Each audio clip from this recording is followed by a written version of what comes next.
தேவையான மிளகு சீரகத்தை அரைச்சு எடுத்துக்கிறோங்க. தேவையான சின்ன சீரகம் சேர்த்துக்கிறோங்க. மிளகு சேர்த்துக்கிறோங்க. வெள்ளைப்பூடு சேர்த்துக்கிறோங்க. ஒரு 4 பச்சை மிளகாய் சேர்த்துக்கிறோங்க. தேவையான தண்ணி சேர்த்துக்கிறோம். மிளகு ரசத்துக்கு கூட்டி எடுத்துக்கிறோங்க. சொன்னாலே நம்ம வீட்டில் மிளகு ரசம் வைக்கிறக்காண்டி 100 கிராம் புளியை கரைச்சி வச்சுருக்கோம். அரைச்சி வச்ச மிளகு சீரகத்தையும் சேர்த்துக்குருவோம். தேவையான மஞ்சப்பொடி சேர்த்துக்குருவோம். ஒரு தக்காளி சேர்த்துக்குருவோம். மொத்தமாக கையை விட்டு தக்காளியெல்லாம் பிணைஞ்சு கூட்டி எடுத்துக்குருவோங்க. ரசத்தை தாளிச்சு எடுத்துக்கிறோங்க. என்ன சொல்ல கடுகு உளுந்து போட்டுக்கிறோம். தக்காளி போட்டுக்கிறோம். 2 கருவேப்பிலை போட்டுக்கிறோம். கூட்டி வச்சிருக்க ரசத்தையும் சேர்த்துக்கிறோங்க.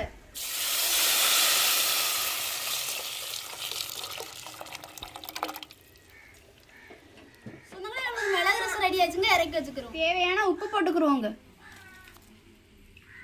கொத்தமல்லி போட்டுக்கிறோங்க.